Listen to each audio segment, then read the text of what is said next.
Will, I've got a confession to make. What is it, Daniel Andrew Johnson? I'm going to miss the next 2 episodes of Doctor Who. Can I say something to you as well? What's that? Me too. Bloody work. Yeah, I'm roadieing. You're roadieing? Yeah, my uncle's a DJ, and I go out with him, so I will be in the middle of a pub. Are you getting paid for that? And a showground. Are you getting paid for that? Yeah. Oh, so it's all work, I guess. That's alright then. So what I'm hearing is we can do a big watch party for the last 2.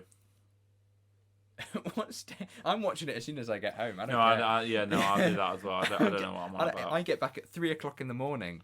For both of them, I think. I get back at 9 o'clock at night. They finish at like sort of 1 o'clock. Then you're complaining about watching it at like 9. No, because I'm not watching it live. Yeah, I'm so not watching that it means the I next cannot morning. touch my phone because I didn't realise how instantly they were putting out all these videos. Like, they are. Yeah, instant. It's quick. Shows it on TV and then bang, it's there. So if Yeah. you hadn't seen it. Oh, sorry guys, new title. Spoilers, by the way, if you haven't seen the episode. Of course you've seen the episode, you Who nerds. I do wonder about what it's going to be like for Disney Plus fans, because apparently it did come out on the same time, but if you're in different countries, you're going to get a different, a different time zone. But I think that's maybe the issue where... So it's not getting leaked like it was in BBC America. Sorry, I'll put the... Don't take that off you. No, I'm just force field. It's not as cool when nothing actually shows. No. Hello and welcome back to the Who podcast. Today I am going to be joined by Will, who is currently sitting in my bedroom, believe it or not. I've asked him to leave several times, but he just keeps hanging around. For our December podcast, though, we are shaking it up a little bit. We won't be uploading an episode on the 5th, as we normally do. We are going to be doing 3 individual reviews of the 60th anniversary specials every week. So they should be exciting and should pave the way going into the new year. For these, we plan to almost dissect them and do sort of like a breakdown, play-by-play, in chronological order about things we did and didn't like. In this one, we have a lot to talk about, so it's quite a long one today. But there is an extended version where we talk about some of the stuff that happened around the date of the 60th anniversary, like the Daleks' colorization, the Children in Need special, things like that. And I've cut it from today's podcast, but in a few days, you'll be able to find it on the podcast YouTube channel. I just didn't want this podcast to be so incredibly long, but... sit back and I hope you enjoy the review. The Starbeast. The Starbeast. So I have actually listened to the adaptation. Not the comic book, I haven't read the comic book, but I have listened to the Big Finish adaptation of The Starbeast. Of the 4th Doctor comic book? Yeah. Right, just to make that clear. Yeah. So the Dumbos they adapted it, I think, about 3-4 years ago. I thought it was a recent thing, because No, they've been trying to sell it because they've... The Starbeast. And that's why I bought it. I bought it when I came to you, actually. Oh, did you? Yeah, I came to it and I listened to it on the train. Oh. So yeah, I remember now. But I listened to it again this week, and it is different. But we're going to start off at the beginning, as we said. We're going to go chronologically. Okay. The green screen. I want to talk thing. about. I want to talk the green about screen weird introduction thing. Not how I would have started the episode. I wouldn't have it part of, because when it started, I was like, oh, they're doing a bit like, if we saw Day of the Doctor in cinema, there was the Doctor on screen, like. I thought that wasn't part of the actual episode, the little BBC thing put before. It does feel like an afterthought where they've just gone, David's just floating in space. Well, if you've watched, Georgia Tennant's video diaries, and she posts them all the time on Instagram, right. Absolutely hilarious. It's just her and Tennant. Tennant's like, oh, we're just doing a bit of pick-up, and I'm doing a little bit of standing in a green screen, doing yada yada. So it was a recent thing. It was a recent thing. Added on. Okay, yeah. Maybe it was a test script, because... Personally, but Donna's wasn't like that. Because she was on her. She was in our house. She was in a So maybe hers was. But maybe it was all her originally. I mean, technically, there's nothing wrong with it, and I think, like you say, you need it, but it would not. I wouldn't have had it personally if it was my choice. It would have been a pre-thing before the episode, and then the episode starts. For when you go back and watch it on iPlayer. Yeah, I feel like it's there because it's on iPlayer. Yeah, it feels like a little recap, publication thing to put on social media before. But I wonder if they filmed it and went, we need to put it into the episode by this person's ruling in order for people that haven't seen it to sort of understand it, and that's fine. People coming back, if you've not watched it since Donna left, you probably don't remember her leaving, because they are this obviously. So you could push this down a bit. You could do with a recap. Obviously, Russell's thing is get back the viewers that had left because of... It's just playing on the nostalgia for the 60th. Yeah. That's what a lot of it is. I mean, yeah, it makes sense, but again, for your massive Who nerd, I was like, I don't understand it. I don't get it. But it was a nice little intro that I think without it, where would you put the credits? You need a little. Or does it start straight? Oh, of course it does. It starts off and then it goes credits, and I go, and then it starts off and the doctor's, there's the bit with the ship and stuff like that, and it just kicks off straight away and goes full throttle. True. So then I guess you didn't. What would you have had? Oh, you could have had a crashing TARDIS. But I like the idea. Yeah, but then that's been done so many times before, and there was no set. The set was taken down. Of course yes. So there was no set for him to do that scene. Yeah, of course. Maybe so. Like you say, not how I would have started it, but no, I understand why it's been done. I get it, and I think it's nice in setting up the kind of ominous two people running parallel to each other but very far apart. And I think that if the TARDIS was still there, David would not be floating in the middle of the air. They would have filmed on that TARDIS. Yes. Because obviously they didn't want to reveal the new TARDIS. So I think that it was a production issue. We'll get on to the new TARDIS at the end, because oh my god. So we have got something to talk about before we get the new intro. We got the intro to talk about. You've ruined it for me. Oh yes, I may have pointed out there's a cut. There's a cut, and I found it quite jarring when I first watched it. Right in the start, the TARDIS flies and it cuts, and it cuts to the bottom of it. To the bottom of the TARDIS. Yeah. And you could have just done a pan. You didn't need a cut. I like that it's always like a continuous. It's a continuous flow. Even like Russell's for the most part, yeah. There's not really a. Cuts, yeah. There's never really a cut, and this is it's you can't unsee it now you've seen it. Yeah, I mean I love it. I think it looks great. Like it's gorgeous. It's full of very colours. I think the only word for it is bombastic. Bombastic. Yeah, it's absolutely bombastic. Side eye. No, sorry, no. Bombastic is the word. What did you say? It's TikTok, guys. I'm just a Gen Zer. But it's very good. The theme is very good. I like the theme. Yeah, we knew the theme was brilliant before, though. The mixing of it, sorry, that is. Yeah, the actual official theme. The proper mixing of it, very good. Yeah, the official theme. I'm in love with it. I think it's good. I like it. I like the way that the TARDIS is shot. Other than that weird cut at the start, that I found a bit jarring, but I will get used to it. It's just that I like continuous ones. I have seen some fan edits of it that kind of got me really excited, thinking it was going to be one way, and then it wasn't. But I've warmed to it. Was not expecting it at all. I think I wasn't actually, for some reason, I wasn't actually expecting a new intro. I just thought they were going to like redo. You thought they Series 4. Series 4. Not use it, but like modernise the Series 4 one. I think the only issue that I have with it. I mean, I'm happy they didn't do Series 4 because I feel like it needs to be new. My only issue is we haven't got a vortex. We have. That is the vortex. There's lots of little pocket bits at one stage. I know. The pocket bit. I like the pocket bits because that's from Jodie. Yeah. But for me, the vortex is a tight thing that you fly through. It's not a massive open.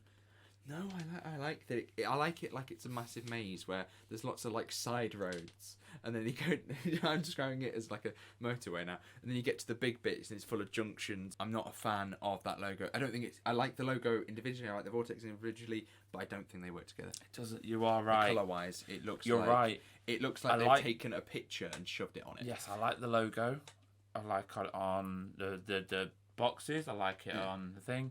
But in the actual title sequence, it's not it. It looks good everywhere else. Everywhere else, apart from the title sequence. I don't know if it just needs it needed a bit of animation or something, but it's just a little bit jarring, I think. But it'll probably grow on us. It's a very good. I like it. It's a good title sequence. It gets me excited. It's different to anything we've had before. Yeah, it's so creative. Like you say, there's plenty of little differences going on. I think nowadays I don't want just the vortex just going around. I think with all the ways that it's been interpreted by fans online, it can't just be a simple vortex now. It needs to have different elements to it and new creative ways of the TARDIS entering and flying out of things and panning past the camera. And I think it achieves all of that. I think it works really, really well. I will say I did want something though. The nostalgic twist and spin towards the camera. I did want that. It does that in little bits, doesn't it? It kind of comes towards it on Catherine Tate. It kind of does that. But I wanted the. You wanted to stop the. I wanted the slow mo. I like how we're demonstrating with our hands all of this. Yeah, I'm going like this and putting my hand forward. I've just actually looked what I'm doing. It made perfect sense in my head, and I looked at what I'm actually doing. It's like, what am I, Shang-Chi? Shang-Chi. It's spinning round the sides. Yeah. Thoughts on the 14th Doctor? It's much the same. I like that there's an element of fear to him. Is there? Yeah. No, as in he himself doesn't really want to have this face, and the fact he doesn't know what's going on is very, very frightening. I think there's a very interesting twist coming up when it comes to the 14th Doctor about why he's actually back. What's brought this Doctor back? Why is he's like this, but he has all of this new experience. What I do not understand is, I get you bring back the face. Did you have to bring back the exact personality? I think you would expect to see it, though. No, I could not see David Tennant playing a different Doctor. Why? I mean, all Doctors are very much the same, but it kind of like just goes through the personality of the actor and the way they deliver lines. That's the only difference. Do you know what I think would have been really good? What's that? If he was Scottish, because that could have been a callback to Capaldi. And that could have been even more. Nice little change. Would have been a nice little change. I do. That's not too bad. But you need the Dr. Don, if you're playing into all of that, but you basically you do need him to be 10, but not be 10. Yeah. Very charismatic. I'd say a bit more charismatic than 10. There's suave, actually. I'd say he's suave. Yeah, and also there's sort of the element of sort of like Jodie, where he's running around a lot more. In this, we'll probably talk about it later because you wanted to. But there's the bit with the wig and he's dancing around and. Oh, we need to talk about the wig in a bit. We need to talk about the wig in a bit. So there's sort of playfulness, but there's also this anger and this like. Yeah, he doesn't have the whole cheeky as 10, is he? He's not had a proper. He's very smile. If not, he's time apart from Victorious kind of thing when he's been in the TARDIS. But again, we'll get on to that. I like all the whimsical. I like the serious stuff. It works well. Yeah, there's not a cheeky. I would try to do a cheeky 10 smile. I can't do a cheeky 10. Yeah, you're grimacing. She comes back and meets the Noble family. Ben. The Noble family. So I mean, Catherine Tate is still Catherine Tate. She's brilliant. Great as Donna. There's no issue. Brilliant at all. Donna is and always will be a queen. Are you sure you're not gay? Of course, we've got Sean Temple. Who really had a very, very small role in the end of time. He didn't have a. Did he have a word? Did he have a speaking role? He did. He had a few bits, but most of the time he was the master because he got his face. Oh, got changed and he was shaking his head. Of course, he was. So he's in it, but he's not doing a lot. Yeah, and it's nice to have him back. And there's sort of this. He's doing his best as the dad, and he's there for a little bit of comic relief. Yeah, I think, but I think we needed it. I think you needed him, and you obviously need something smells nice. The taxi, yeah, just that you need the sort of.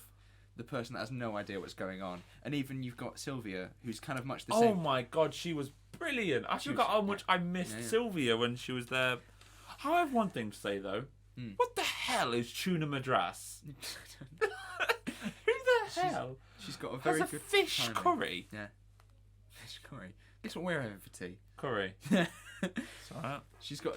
I'm having risotto. She's got a great. If anyone wants to know. Yeah, she's got a great comic timing, and unlike a lot of the other characters, as in the human characters, she's able to sort of be the most wary of what the Doctor can cause, and I like that she's always sort of against him. And I like how so quickly she was trying to change topic, where like Donna starts talking about crashing spaceship. Oh, did I tell you this friend is like, yeah, she's very good. Very good. Yeah, very good. Who else? And of course, Yasmin Finney, our final new member to the pond. To the Noble family. The Noble family. So we'll get into her a little bit later. Rose Noble. Yeah. And of course, should we talk about it now? Should we talk about Wilf briefly? Oh, we can talk about Wilf. So obviously he's not in the episode, but there was I had a little. God, I really thought they were. I really thought little panic. They had cut it out. I teared up. Well, obviously we've come to a different conclusion now that we reckon it's possible Bernard Cribbins could be in one of the later episodes. Can we say why? Because they shot it during the day. And there was nothing during the day. Apart from that scene. Apart from the one where they leave at the end. Yes, but that was kind of sunsetty. Right. I think. In Cyberdog. Yeah. But so maybe he was in that scene. But the dialogue does not suggest he's there. No, I don't think he. I think he'll be in the giggle. I hope he is. I hope we go and see Wilf. Not just because obviously we've lost Bernard Cribbins now, but I think it'd be great for his character, for the Doctor. I felt like in terms of companion that he had for such a short space of time, that the Doctor always had a very big soft spot for Wilf. And it was so nice to see Will's face knowing that he doesn't have to lie to Donna anymore. And oh my god, if there's one person I trust to possibly make me cry of happiness, it's Bernard Cribbins as Wilf when he realised Donna's with the Doctor. That possibly will make me cry. I got very worried thinking that they were going to cut it. I got very I went, oh god, he's not, and no, he's fine. I was like, oh, and of course, I'm so he's sorry. with he's with Unit. He's with Kate. He's been looked after, who we know she'll be making an appearance later on in the Giggle. So I think it is I think she's only in the Giggle. Yeah. Wobbly Yonder seems to be the space episode, doesn't it? Yeah, you don't know much about it. Down. Something so bad, the TARDIS ran away. Yes. Oh, proper. We've got some proper Russell T Davies coming back with some TV interviews. We did. News clip. We did. I watched it. I was like, Russell's back. That's the comedian from that I've seen him on various things. All right. Before. Yeah. I was thinking, is it Mash Report? I might have got the names confused. That's Nish Kumar, mate. No. I've definitely seen him do little sketch bits. Oh, fair enough. Yeah, Russell's back with the TV thing. Yeah. I was just it's all back. Yeah. Bound to be. It's like. It had to be. It was part of Doctor Who. Yeah. And it is. It's like I say. It's all about keeping it grounded. Yeah. And of course, talking about grounded. The ship that crash lands. Ships. Into the ground. Well, see, here's the thing that I enjoyed about when I watched it was that we have. The original version, as I was talking about earlier, has the Meep appear and then the warriors come after the Meep. And in this, I went, this ship. What's this ship then? What's the ship about? Because I went, maybe this is the warrior ship. So there was a nice little subversion there. So that's the Meep's ship. Yeah, and then the Meep was one shot that... off. Where do the warriors come from? They teleport. Oh, do they? Yeah.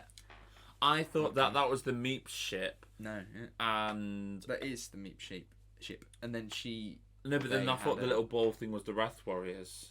No. That's where the Meep actually. Oh yeah, of course, because she's in the alley with the bins. It was actually in the bins. Yeah. The Sonic's had a bit of an upgrade. It has. I'm happy with it. I like it. I like that the Sonic is not just like it was in Jodie's, where she would do this and she could look at it and say any, like if I pick mine up now, you could look at it, Sonic that speaker, and the speaker would start and go, that speaker's an alien, but without actually having any visual way of showing that. But then you can go like that, and then the Sonic might go. I feel like the Sonic. Well, I'm about to say something, but what's coming up later, I'm not sure. I feel like the Sonic is going to be less of a plot point and more of just a handy tool. Yeah, I think the Doctor needs. Do you know what I mean? Gadget. It's not going to be like how in Power of 3. I know it's a Chibnall story, but he saves the world by doing this, and I know that's because the original end got cut because of the actor yada yada. Yeah. But there's many times where the Doctor just saved the world by. I think there's a lot of. I think it would become a handy. Yeah. Yeah. I think it's become the lazy thing to do now. Is to upgrade the Sonic, to give the Sonic a new aspect. I think is really cool. And of course we've got the shield as well, which in practice, as we said, probably looks really silly when you're doing that. But I can imagine if we were a bit younger. Oh, 100%. We would be doing that in the playground. 100%. 100% we'd be doing that. And we'd be getting absolutely bullied for it. I didn't want to say bullied, but yeah, we'd get absolutely bullied for it. The whole, but yeah, I can imagine kids nowadays playing the little Sonic thing, doing. I mean, even we were doing that earlier. We literally did it earlier. Yeah, and how old are we? 21 years old. And you can do different things with the Sonic now, and there's a bit more physicality to it, which I like. It's better than just sort of long extended arms. Yeah, but Jodie's Sonic was just. Oh God, we don't talk about Jodie. Yeah. Should we talk about... We've got a new character as well. Shirley Ann Bingham, yeah. So I feel like she's going to be a character that appears a lot. I feel like, like we had Osgood. Yeah. I feel like she's going to be the new Osgood. She's the replacement. She's the replacement of Osgood. Because we don't actually know what happened to Osgood. No. I like to think that she's still working in unit for Kate somewhere. Do you think we'll see her? Maybe. You never know, to be honest. You never know. Well, we didn't see her in Power of the Doctor, did we? No. Sadly. But mentioned, yes. Mentioned Flux. Yes. At the very least. Very least. So still going, but she's not dead. Fingers crossed. I'd love to see Osgood, but Osgood is a creation of Stephen Moffat. Maybe you don't want to. No, don't be stupid. So's Kate. So's Kate. To be honest, but Osgood's a sort of fan character where I think if you It'll be nice to see Osgood. in small doses, But, she's good. But she's Shirley not. Ambingham, I wouldn't want it to stick I'm around. happy with her as well. Yeah. I think she's an interesting character. I just want to see what they do with her. I want to see her have her moment, Yeah. and it's not just a rocket coming out of a wheelchair. Ruth Madeley is a great actress, but she's also a really great advocate. And having the wheelchair and having this sort of, I think the representation of having that, her not just be defined by the wheelchair. I mean, they say that she can't go up the stairs for it. The accessibility issues that she has, all of that I think would be very interesting in making her character moving forward. It will be interesting. But I was just thinking, Wilf's gone to be with Unit, be looked after. Yeah. What have we seen Wilf in? A wheelchair. Is Wilf's wheelchair gonna be all superpowered and rockety and gadgety? Gadgety, maybe. Possibly. Yeah, but or maybe it's just a wheelchair. We'll just have to wait for the giggle. Because Bernard Cribbins was in his 90s. He wouldn't be walking around.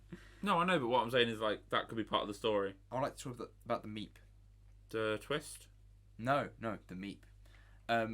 Well, yeah, I mean, we might. I like to talk about the Meep, and then we'll talk about the Warriors. What are they called? Wath. Is it?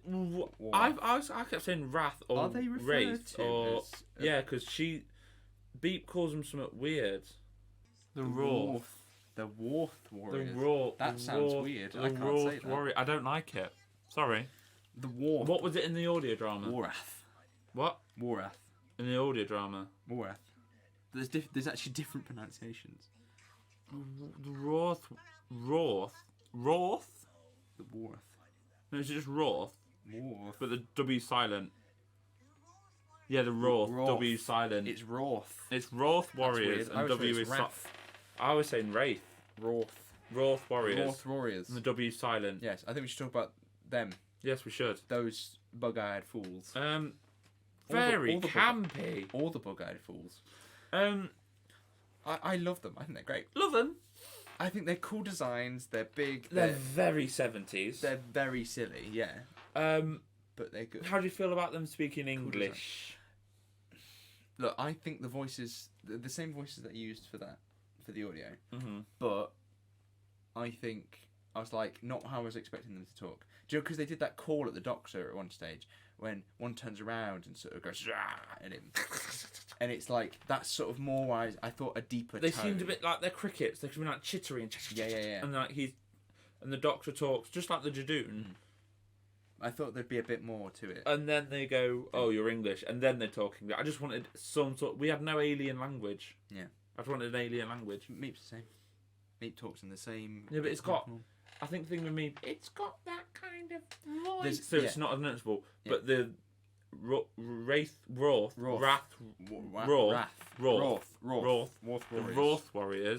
They're the Queen's English. Yeah, they I can imagine the bloke behind the voice. Yes. I mean, they serve the purpose. They've got a cool design, and there's that shot as we're talking, like the home invasion bit. Question. It's great. You know the big fight outside where the car flips? We've all seen it in the trailer several times. For about a year. Yeah. So is it real Unit is fighting Blue-Eyed Unit? Right, so this is where there's a difference between... Because are the Wrath Warriors in the fight, or the Wrath Warriors shooting Meep? That's what I don't understand. The Wrath Warriors are after Meep. In the taxi? So they're coming for Meep. Then you've got Blue Eyes Unit soldiers that have been taken over. Like synthetics, no. And by the Meep. Yeah, no, but what's the son called? I don't know, the Black Sun or something like that. But it's taken. Yeah. I know what you're They've been taken over, and they're actually working for the Meep, and they're the only ones that are trying to actually kill. The Wrath Warriors. So they're trying to kill everything really. And then I think you got then another batch of Unit. Yeah, I think you got normal Unit as well. You got Commander Singh. Yeah, so you've got an awful. So I don't understand who's fighting who. Right, it feels like a lot of gunfight. Yeah, so is the Wrath fighting Blue Eyes, I'll need to watch that scene probably in about 0.5 times speed to understand who's fighting who. But what a great scene! Fantastic scene. Great scene. I love that there's the resonating concrete scene. There's the meat, which I think is the funniest thing. Just do you mind, Rose? I'm trying to resonate concrete. Trying to walk around. Yeah, I think it all works really, really well, that bit. I just love Sylvia as well when Skinny Winnie, you're quite something, aren't you? And the doctor's like, oh, do you think? And then Sylvia's like, no, she doesn't. Like, instantly trying to stop trying to kill my daughter, basically. Yeah, brilliant. And then, so we escape. And that's at that moment I did go, do you know what? Doctor Who is back. This is what I like from Doctor Who. And then for me, this is when the episode drops. Really? Okay. I did think that was probably my highlight. The trial. No, before that. Oh no, yeah, no, that's the highlight. I'm so glad that was as cool as it looks in the trailer. For me, the best bit of the episode is the actual best bit of the episode. Is the end. Yes. I know what you're. I'm sure everyone else will. The Dr. Donna. Yeah. And Rose. So as we head towards that, then, so we have got the scene with the wig that we want to talk about. I just don't understand it. First of all, where do you get the wig from? That's in the comics. Fair enough, yeah. Is that in the comics? No. Where's he got the wig from? Don't know. Just in his pocket. And I get, obviously he knew because he checked the unit soldiers thing that was dead, and he's like, but I just don't. Do you know what I think it is? And I didn't realise this at the time. I think what Russell had was he needed to explain the plot. And he needed to do the meep thing. It just seems so random. Why has he drove a taxi to a random parking? Because the doctors worked it out. So then, he kind of set out the puzzle pieces. He needed to bring the puzzle pieces together, change the meep from good to evil, and he didn't want to just make it a scene. So he decided to put the wig bit in, so that the Doctor kind of had there was a bit of a playfulness to it. Do you know what? It would have all worked. For me, the wig ruins it. I just don't understand where did he get the wig from? Why has he got a wig? You think that he should have done the sort of playing on the trial idea, just normal, but not done it with as the wig. Doctor, and be like, yeah. I will present to you Exhibit A. No, do your actual like he used to. Like, when's the Doctor ever done Exhibit B, Exhibit C? I like the idea. I think all of that sort of trial bit is just the idea of him being different and just sort of. I guess not wanting to just say, not wanting to just go. I know what you're up to. You're up to this thing, and then he shoots the Warriors. No, but it could have been like I don't think of 10, but like, with playing the taxi, and then the Meep says something, and he goes but, and could like cut in, and if he sat down, and then he's energetic, right, and then he's down again, like interludes when he's got something to say. And I also don't get this. Sonic is very overpowered. How can he Sonic in some Wraith Warriors? Teleport. He just hijacked the teleport. Wraith Warriors. How? Where? Do we see it off screen? Do we see it on screen? They appear. Yeah, but did he hijack the teleport? No, it's just on screen. He's in there. Or have we got another tentacle thing happening? I wouldn't focus on that. It doesn't ruin anything. No, it doesn't ruin anything. You need to get into that scene. I think it's a nitpick. Yeah. But yeah, that's how do you? Because I asked you because I know with the Meep. How did you feel about the reveal? I didn't see it coming at all. I thought the Wraith Warriors were the baddies. You thought it was as presented. As it is. Did not see it coming at all. Because I've known from the beginning that the Meep was evil. Fair enough. I'm surprised I've not had it spoilt for me. I've all these YouTube videos we're talking about what we know so far. No one's mentioned that the Meep is actually bad. Yeah. So thanks. It surprises me a lot, but it's that must have been quite good for you, think. But I kind of wondered whether it felt sort of underdeveloped, where it was just like surprising evil. Well, have you watched Unleashed? No.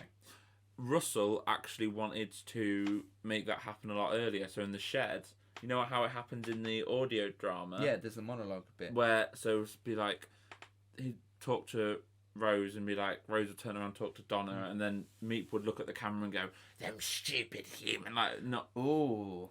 And then we'd cut back and we'd be like, what would you say? So it would be kind of shown as a comic aspect. I just did it actually in real life. It was really embarrassing. The fourth wall. Yeah, but then kind of not as well. So it's like the comedic aspect, like. Yeah, you can sort of mutter it under your breath, I guess. Yeah, stupid. And then. Right. I'm glad they didn't do that. No, I'm quite. Because it would have ruined the reveal. Reveal. Because they do it in the audio. is that they kind of ruin the reveal. And that's the one thing. So that was actually in first draft, and BBC said no, reveal sooner. So that's the one good thing BBC have actually done. Fair enough. Yeah. So we have that scene. So with the evil Meep, then, can I just like the? It's practical. Is it for them? I thought it is a little bit of both. I know that there's a practical. I'm just skipping. No, it is a little bit both. So what it is like the ear movement is like wrinkles sometimes. That's CGI. Yeah. The eyes are CGI-fied, but again the eyes are practical as well. I know. I imagine there's a robot element. Yeah, there's animatronics that move the ears and eyes and mouth actually. That's cool. But then the mouth is redone with Miriam's voice acting. Yeah. So the mouth, you'll notice it now I've said it, the mouth looks detached from... I saw something about that, how they've digitally changed the face of the Meep because they've used not facial capture, but they've used her mannerisms to make the No. So what that means is obviously when she's going, I am the Meep. Yeah. They've done the face. They've got the face to match it. No, I don't. They haven't captured. They haven't mocapped it. No, they haven't. No, of course they haven't. You know. But they've mouth tracked, so the Meep moves with Miriam's voice. That's probably why they filmed. Very performance, by the way. It is. I know. Yeah. Really good. Very good I've not for Miriam Margolyes was obviously Harry Potter. Didn't expect such a really good. Yeah. Really good. And it's sort of exactly what I would imagine of the Meep. I think the Meep is pretty perfect from what I imagined it to be. Yeah. And I love this. I love the sort of. You think it's nice and cute. It's evil. I still want a teddy of it. I'm surprised they haven't been rolled out. Yeah, me too. I'm surprised that, I'm surprised they haven't done figures for the release. Yeah. Because that used to be back. Have we got a 14? We have what? We've got a 14, but we've got a new Donna. We've not got We've only ever had one Donna figure, which is that image coat from Planet of the Ood. That's the only Donna we've had. That's the only Donna figure that exists. So I'm surprised that sort of stuff hasn't been made. But the plushies, I think, are definitely coming. Oh, Beat the Meep is coming. Yeah. And I'm getting it. Yeah, definitely. So it's cute. Definitely coming. So cute. Right, what happens next? So, Dr. Donna. Yeah, we're coming towards the end now. I have to say, the pacing in this episode... Donna regenerating was not on my bingo card. Was it not? No, it wasn't. No. Oh, I mean, I think it was obvious we were going to get Dr. Donna back. No, yeah, we were going to get Dr. Donna. I thought in the giggle... Did you? And I thought, she goes, I know what I've got to... she embraces the Dr. Donna, which kills her, but saves the day. Right. Because... Well, that may still happen. No, because she's let it go. No, but who's to say that... Yeah, I feel like...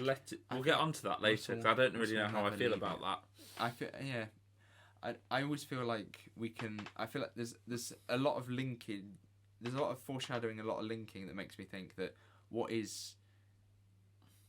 we seeing now that will later deliver context to stuff that's going to play later. So I wonder whether doing it this episode means that something else is going to happen later. Yeah. I already thought her...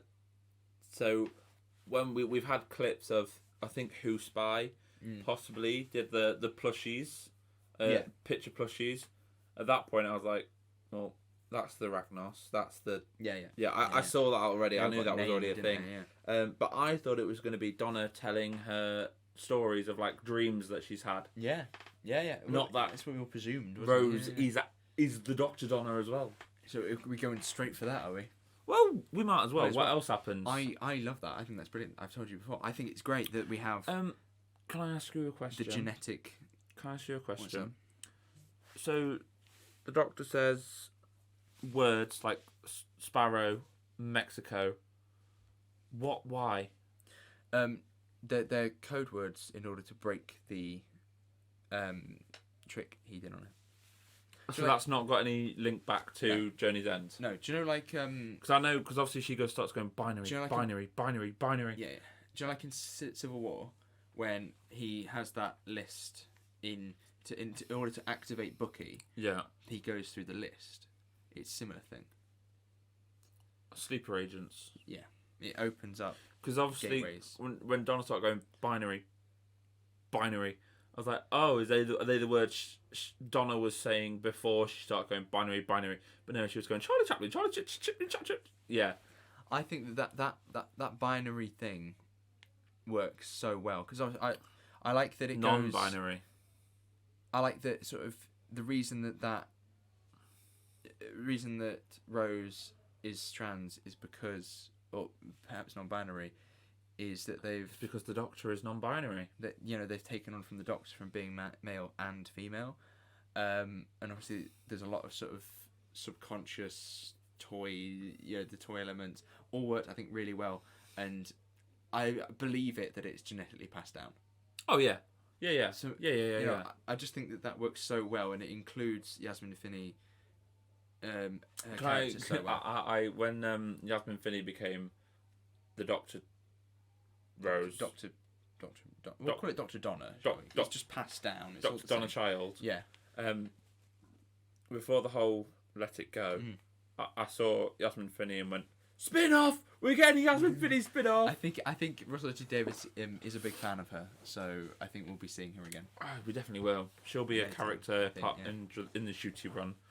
Yeah, I think I like her character a lot, and I like the sort of, much like Donna, the sort of, she's sassy, she's got a good strong head on her shoulders. Yeah, I like that element. I think it's gonna, I'm a big fan of that twist.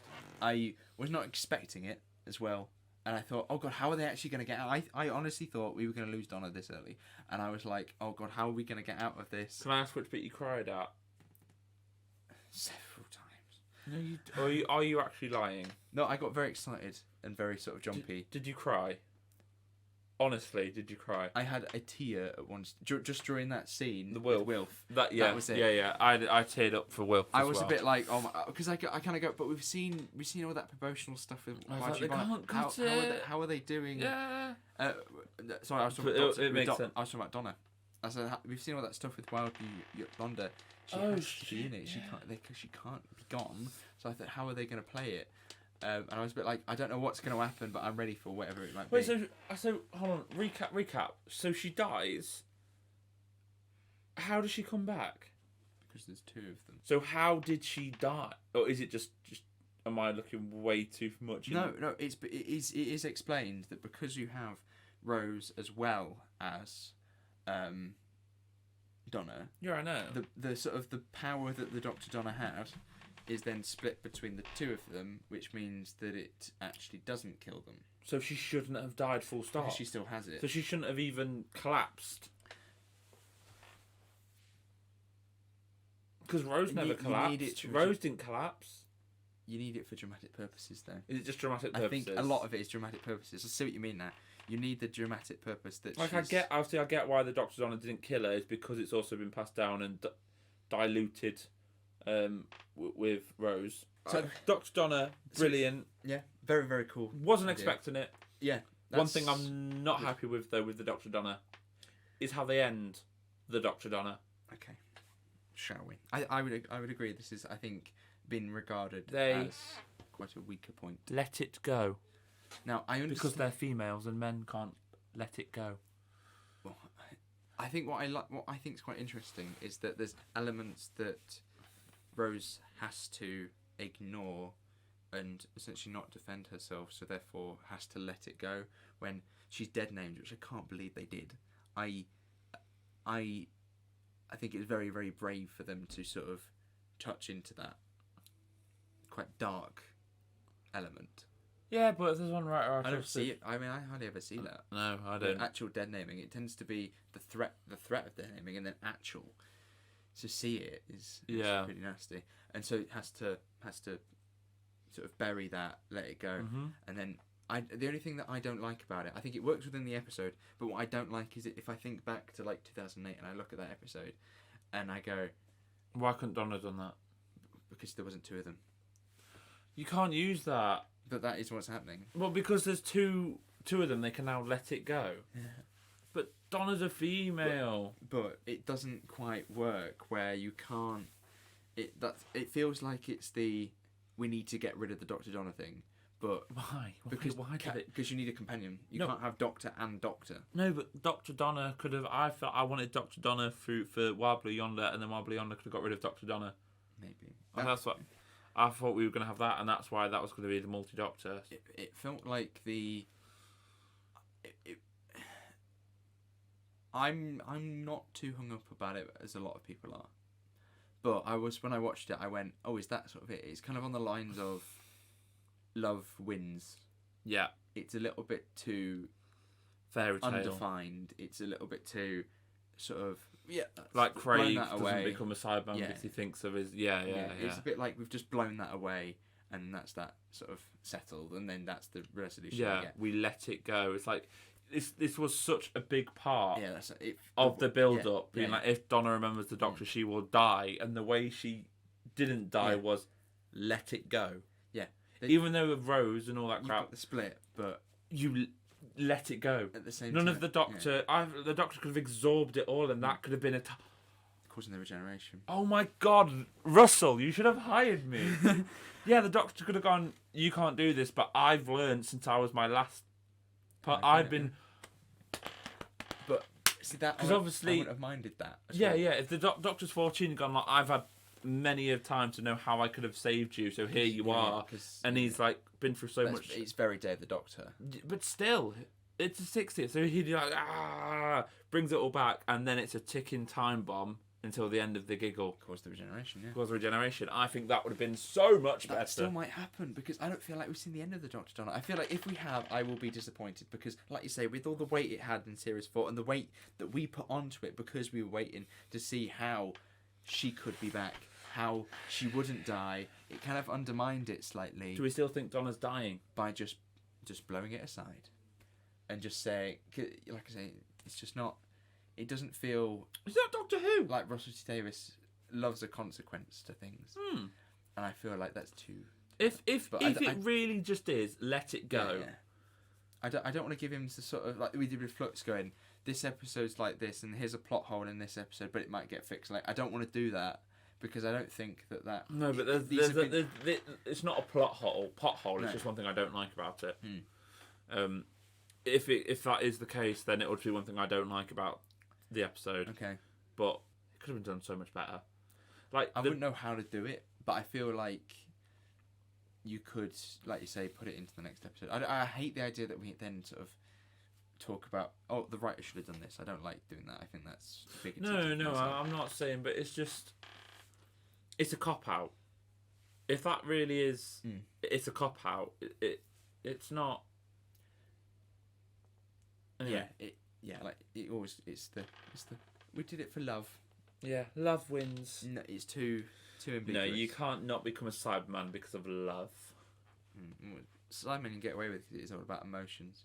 Yeah, but so it would get rid of your emotion, no matter how much you love a baby. You say you're. Yeah, but then it went. Why are we talking about closing time? But I don't know. It'd be because it is along the lines of love wins. That's what I think of when I think about love wins. Is that yes, Craig, you did it, Craig. It's a cop out because your baby's crying, and somehow the baby got connected up to the flipping radio. Yeah, it starts transmitting. Right, can we get on to? We can get on to the big end now. The TARDIS. I'll let you go first. Oh my God, that's all I've got to say. Is it your favourite? It's second for me. I think it could grow on me. It's definitely going to grow on me. I like it. It could become my favourite. I don't love it though. I think it's far too empty. There's not enough. The walls are too the walls. It's clinical. The walls are too. It's very hospitally. Yeah, I don't like that. Console-wise, console's lovely. Brilliant. Yeah, and the colours that you can add, the greens and the blues and stuff. Great, that's lovely. Yeah. And the sort of the scale of it, that shot when David sort of runs around. Do you know why that's in there? That's great.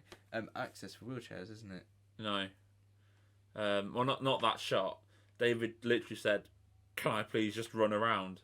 And that was his genuine excitement of running around a brand new TARDIS. Yeah. That wasn't written in. It was just David was like, "Can I please just run around this TARDIS?" But I think this is the first TARDIS that has been first TARDIS in a while that's been very accessible. Wheelchair accessible. All the way around. I wonder who could be possibly coming in for possible trips. Yeah, many. Will. No, don't do that to me. I meant Shirley Ann Bingham, but okay. Yeah, Shirley Ann Bingham. Lenny Rush's character. Oh, of course. I think he's the master. think he's a scientific officer. Bit like Shelley Moon, but yeah, it would be. I think that's sort of that representation within the TARDIS is really important, though. Still quite steep ramps if you're pushing a fucking It's a wheelchair. heavy wheelchair. That's going to be quite a I ramp. know. I used to push my nana up Steep Carlton hill. Road. Yeah. Just go. Yeah. TARDIS. But lovely. Lovely. TARDIS. Lovely colours. It's lit really nicely. It just pleasure to look at. Oh my god! I did it again. I'm not so funny. It's funny. It's a little bit like, oh right, great, because it kind of looks like she did it on purpose. but Oh, no, we just go that way. Oh my god! I did it again. I do hope that it wasn't just she spilled tea on the console, therefore. Because But think in about previous it. context, it would have been done as a joke. How did the first 10th Doctor, come back to life? It was tea. Tea. It was tea. It was tea falling into the TARDIS. It feels like Doctor Who's in safe hands. Oh, I want to mention the credits, as we talked about before. The sort of breathing going on is a bit funny. But other than that, great episode. Other than these little nitpicks that we had. I just wanted a next time trailer for the one we do not know anything about. I don't. I want to know nothing. So I wanted a clip of a bow tie so the internet would go crazy. You can officially announce Matt Smith back. No, I don't want any of that. I want Saturday or Sunday morning in my case for me to sit there at 3:00 in the morning and scream because Matt Smith or whoever is back. I don't want to put a name to it. I don't want to go that Matt Smith is back in Doctor Who, because then I think if it's not Matt Smith and it is like Sylvester McCoy, I'd be like, again? Yeah. Yeah, you would be a little bit. Obviously, everyone's like, we want Matt Smith, Yeah. we want Matt Smith. And then it turns out to be Peter Davison. Yeah. And you go, You'd be a bit like, year ago. yes, it's alright, but we wanted Matt Smith. Yeah. So I'm trying not to hype it up too much. But there is definitely something going on in Blue Yonder. Because redacted. Because of those elements, because there's just not enough being known about it. And the clips that we thought were from Wild Blue Yonder in the trailer. Yeah, some of them, yeah. Were from Beep the Meep. The ship images. Star Beast. Yeah. So I thought, exciting. why does it have to be this? Was Wild Blue Yonder. Yeah. I thought, yeah, everything in Beep the Meep ship. There's still some knocking on some glass that is probably from Wild Blue Yonder. Or could it be during his fit of rage at the Toymaker in episode 3? You never know. You never know. But what I do know is I'm going to tune in every single week and watch them. And then I will wait 3 more weeks, and watch Shooty's first episode on Christmas Day. Yes. And then I'm guessing it's going to be an April series. May, I think. Is it May? My birthday! It'll be May time. Oh my god, I get Doctor on my April. birthday. Late April, May, and then we'll get up to the summer, and then obviously a Christmas special. Yeah. Very excited. And within that time, maybe some spin-offs. Well, it's not getting retconned, apparently. Not yet. Not yet. You just wait. Just wait till Russell leaves and the new showrunner. This next episode, it's not going to be like Matt Smith or somebody. It's going to be several faces the Doctor doesn't know. It's going to be the Morbius. And it's Doctors. just going to be Morbius. It's going to be Morbius. It's going to be Peter Cushing. Yeah. Then they're going to bring him back digitally. Yeah. Yeah, it's going to be. They've done it once with Tarkin. They might as well do it. It's still Peter Cushing. Oh do yeah. It again. Yeah. Yeah, they're bringing Peter Cushing back. He's now a canon Doctor. They've de-aged somebody to play William Hartnell, and then he's going to regenerate, and it'd be boom, William Hartnell, and then the Timeless Children fully reinstated. It's going to be, the kid that gets the regeneration taken out of them in Timeless Children. Yeah. She's She's going to pop up, the one that falls off the cliff. Yeah, the first one. Yeah, the first Doctor. Yeah. Yeah. Well, first child. I know you're not going to be in this room, but you will be somewhere next week. I'll be in my room. Yeah, so some point, hopefully Sunday, Monday, we'll film the podcast, and we shall talk about the next episode, and see if anything we said today was really Is dumb. this one the one you're most excited for? Sorry, Wild Blue Yonder. I'm going to go with yes. I mean, I'm excited for, obviously, the remaining two. I mean, this one was the one I was the least bothered about. I think this one's the safest. This is, as we said, the classic. This is return to Russell's Doctor Who. This is your cleanser to bring things back and try to pull in a new audience, and then you go a bit mental basically for the next two. I hope, but it's exciting. It's really exciting times. It's good time to be a Doctor Who fan. Good time to be a Doctor Who fan. But so do you want to give a rating to it, because we don't normally give ratings, but I think 7.5. we're pretty agreed on a 7. Well, are you going for a 7.5? Go for 7.5. I think because I do you know what? One thing I do not understand about Doctor Who ratings is it changes so differently based on writing. Because remember when we were reviewing Power of the Doctor, we gave that 7. True. So you can't. You can't.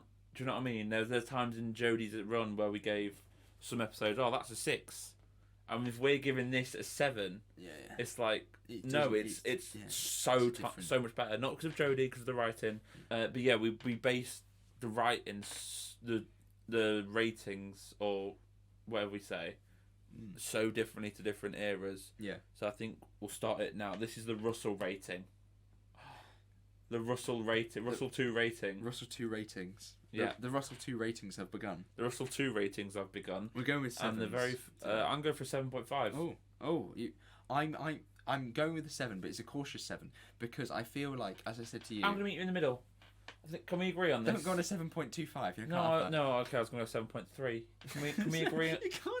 We can't go into decimal places like this.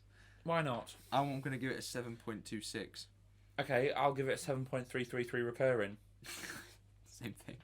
Which is actually a 7.4 if you do the maths. You do it for long enough. Mm-hmm.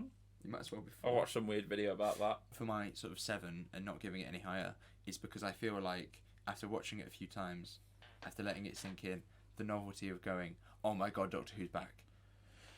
So therefore, I've seen a lot of people go, it's a 10, it's a 10, No, it's not a 10. And I go, I don't think it will be a 10 in a couple of weeks.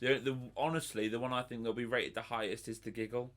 Oh yeah, I'm excited for. I'm excited for Wild Blue Yonder because it's possible multi-Doctor. I'm not saying anything. But Giggle, I think, will be the best episode in the 3. He's making his predictions already. Are you still hoping for the 14th Doctor to regenerate through something to do with the Dr. Donna taking on that energy? No, I think it'll be the Celestial Toymaker. Do you think he'll just be? I think he'll go. I can make my reality my own, and you're gone. You know, the Doctor will get rid of him, and he'll go, right, one last thing. Then you're gone as well. Or so because obviously they need to explain the whole why did my clothes change when I regenerated? Because of the Celestial Toymaker. Yeah. So does that mean it's just going to be allegedly? We're going to see Shooty on the edge, essentially. On the edge. Trapped somewhere. That's what I think is going to happen. I think we'll see Shooty. I love. We might not see him, but I imagine him being trapped by the Toymaker because he's switched up time and stuff, so that we have 14, and then Shooty will be freed. Do you agree with my theory that Shooty will regenerate on that helipad, the unit helipad, with the shot of London behind him?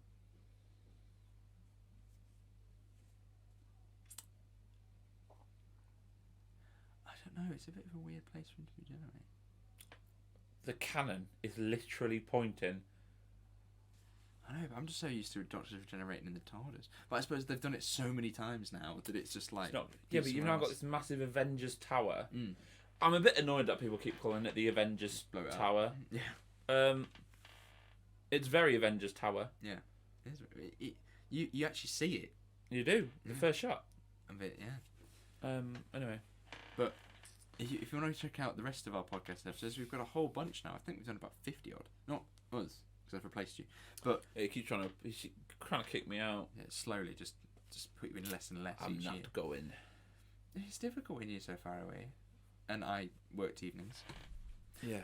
But if you want to go check out the other episodes, you can down in the description. We've got a whole bunch now to talking to various different peoples. We've got Doctor Who fan filmmakers, we've got people that have actually worked on Big Finish, we've got my friend Luke. It's a lot of people, and you can hopefully when it comes to it next week, you can even check out the podcast that we shall do on Wild Blue Yonder, and hopefully also the Giggle if I can sort of kick you into shape. Will, where can you find the podcast? What platforms are we on? You can find all the podcasts on Spotify, Spreaker, Deezer, iHeartRadio, Apple Podcasts, Podchaser, Podlover. Podlover? That's not one. Podchaser. Podlover? Oh, Spotify, Spreaker, Deezer, iHeartRadio, iTunes, Podchaser, SoundCloud, You can't. and YouTube. Job done. But don't worry, guys. You don't have to remember all them places like Spotify, Spreaker, Deezer, iHeartRadio, iTunes, Apple Podcasts, the same thing. Podchaser, SoundCloud. Oh, sorry, you went through them again because it was too easy the first time. You thought I'd list them all twice. You can just click the link tree down below or up there if you're on Spotify, and it will take you to where all those podcasts are available on all your favourite podcast listening platforms. Thank you. Very, very, very good. Very professional. So Will, I've decided that we need a force field. Just so. This is so stupid. This is a fully grown man. This is actually a fully grown man. That'll do it. See ya.